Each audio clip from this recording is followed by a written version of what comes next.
and the football, so why are you throwing it there? Remember during the year when we asked one of the head coaches, you know, if you're in this spot, why would you throw the ball? And he talked about trust in his quarterback and trust in his offense. But still. And then at the end he kind of went, yeah, not really a good reason.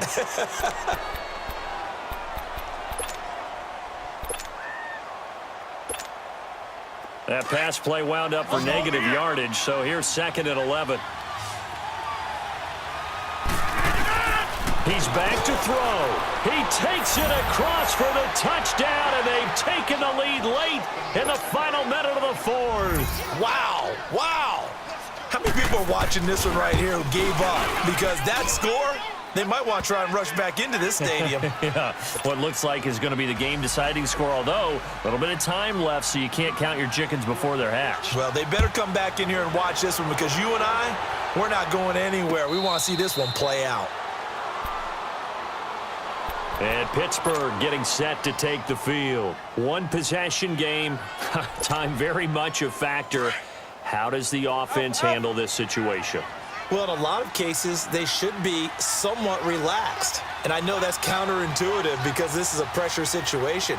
But this is Friday practice every week of the season. You go over this situation, having to go downfield, limited timeouts, got to get out of bounds and keep the drive going and set yourself up.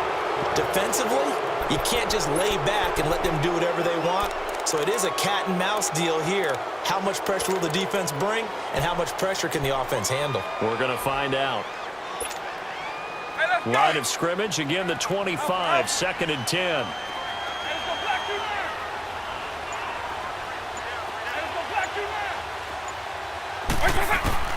Back to throw.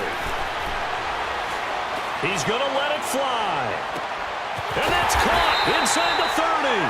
And they do finally get him, but he takes it to the 25. And at this stage, down in the second half, looks like they just wanted to find a way to get it in the hands of their playmaker, and they did. I think you're exactly right. I don't think the coordinator's looking at his play sheet and trying to figure out which play will work well. He's trying to figure out how to get the ball to the playmaker that you just described. Looking down at that sheet, you find people plays, not necessarily X's and O's, and that's exactly what they did there.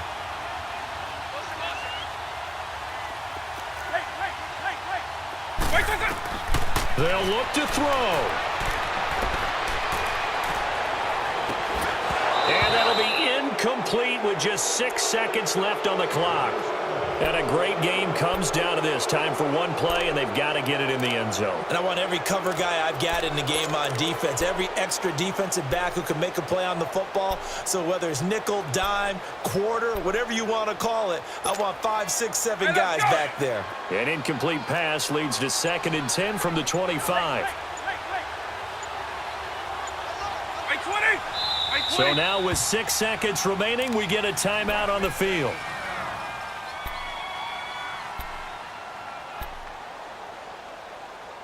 So now with 6 seconds remaining, we get a timeout on the field.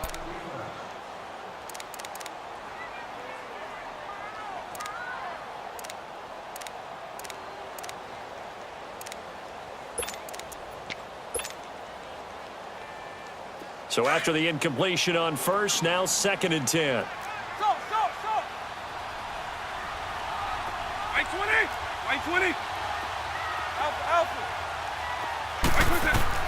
He'll look to throw. And this is going to be caught. It's caught, and they've won the football game. Brandon, you know I love boxing, right? You know I love big fights, right? I had given them the standing 8 count a few times along the way. And look at how this one ended. Yeah, they had, well, I guess 9 lives, just like a cat, kept fighting, and they're in the end making the huge play to get the game winner. I guess that's the epitome of you always have a puncher's chance. Now, hold on a second. Why would they decline that, Charles? I don't have a good answer for you, but let's work the math here a little bit. If you take the penalty, you get 5 yards. Minimum. You're in the positive in the yardage, and you get to rerun the down you just had. I like that. I like that little extra on top of the whole thing.